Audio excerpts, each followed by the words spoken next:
നാലാം മാസം കടന്നിട്ടും KPCCക്ക് പ്രസിഡന്റ് ആയില്ല.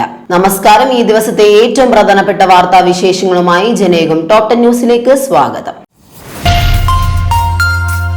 ഭരണത്തിലേറി നാലാം മാസം കടന്നിട്ടും KPCC പ്രസിഡന്റിനെ കണ്ടെത്താനാവാതെ കോൺഗ്രസ് നേതൃത്വം അധ്യക്ഷ പദവിക്കായി MP-മാരടക്കം കാത്തിരിക്കെ പേരുകൾ ആലോചിച്ചിട്ടില്ലെന്നാണ് ഹൈക്കമാൻഡിന്റെ വിശദീകരണം. മന്ത്രി പദവിയിലേക്ക് മാറിയ നിലവിലെ അധ്യക്ഷൻ സണ്ണി ജോസഫിന് പാർട്ടിയുടെ ദൈനംദിന കാര്യങ്ങൾ ഇടപെടാൻ പരിമിതിയുണ്ട്. എന്നാൽ ഗ്രൂപ്പ് നേതാക്കൾ തമ്മിൽ സമവായത്തിൽ എത്താത്തതിനാൽ ആണ് തീരുമാനം നീളുന്നത് എന്നാണ് പുറത്തുവരുന്ന വിവരങ്ങൾ.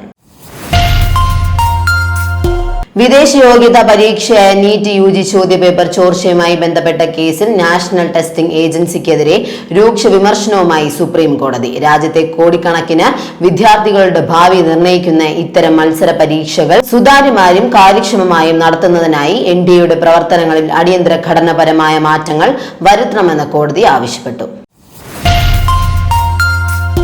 സംസ്ഥാന വഖഫ് ബോർഡിലേക്ക് മുസ്ലിം പ്രതിനിധികളെ ഉൾപ്പെടുത്തുന്നതുമായി ബന്ധപ്പെട്ട കേസിൽ ഹൈക്കോടതിയിൽ മലക്കം മറിഞ്ഞ സംസ്ഥാന സർക്കാർ. വിഷയം സുപ്രീം കോടതിയുടെ പരിഗണനയിലുള്ള പശ്ചാത്തലത്തിൽ നീതിപീഠത്തിന്റെ അന്തിമ വിധിക്ക് ശേഷം മാത്രമേ ഇത്തരം നിയമങ്ങളിൽ അന്തിമ തീരുമാനമെടുക്കാനാകൂ എന്ന് അഡ്വക്കേറ്റ് ജനറൽ കോടതിയെ ഔദ്യോഗികമായി അറിയിച്ചു.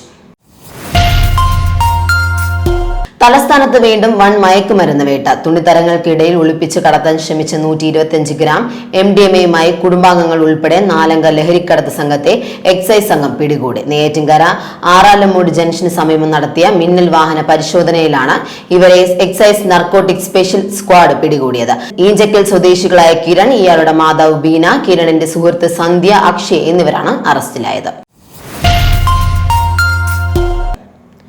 ഡൽഹിയിൽ പമ്പിൽ ഇന്ധനം നിറയ്ക്കാനെത്തിയ ട്രക്കിന്റെ CNG സിലിണ്ടർ പൊട്ടിത്തെറിച്ച് 2 പേർ മരിച്ചു, 4 പേർക്ക് പരിക്കേറ്റു. ടിക്രി കാലൻ മെട്രോ സ്റ്റേഷന് സമീപമാണ് സ്ഫോടനമുണ്ടായത്. ട്രക്കിൽ ഗ്യാസ് നിറയ്ക്കുമ്പോഴായിരുന്നു അപകടമെന്ന് ഔട്ടർ ഡൽഹി DCP പറഞ്ഞു. മലയാള സിനിമയിലെ പ്രമുഖ നിർമ്മാതാവും കേരള ഫിലിംസ് ചേംബർ മുൻ പ്രസിഡന്റുമായ NG ജോൺ അന്തരിച്ചു. Jio pictures, Jio movies, Jio films എന്നീ ബാനറുകളിലൂടെ മലയാള ചലച്ചിത്ര ശാഖയ്ക്ക് വലിത്തെളിവായ നിരവധി ചിത്രങ്ങൾ സമ്മാനിച്ചു. ഏഴാം കടലിനക്കരെ എന്ന ചിത്രത്തിലൂടെ അമേരിക്കയിൽ ചിത്രീകരിക്കപ്പെട്ട ആദ്യ മലയാള സിനിമ എന്ന നാഴികക്കല്ല് അദ്ദേഹം സ്ഥാപിച്ചു.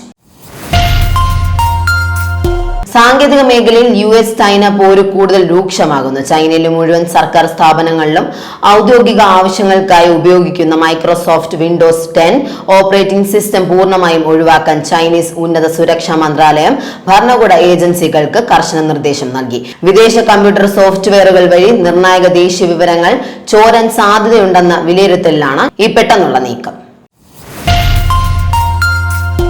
തമിഴ്നാട്ടിലെ ഡിണ്ടിഗൽ ജില്ലയിലെ കജിലിയാബാറയിൽ CPI-CPIM പാർട്ടി നേതാക്കളുടെയും അംഗങ്ങളുടെയും കണക്കെടുക്കാൻ വിവാദ ഉത്തരവിറക്കിയ തഹസിൽദാർ M. അയ്യസ്വാമിയെ തമിഴ്നാട് സർക്കാർ സർവീസിൽ നിന്ന് സസ്പെൻഡ് ചെയ്തു.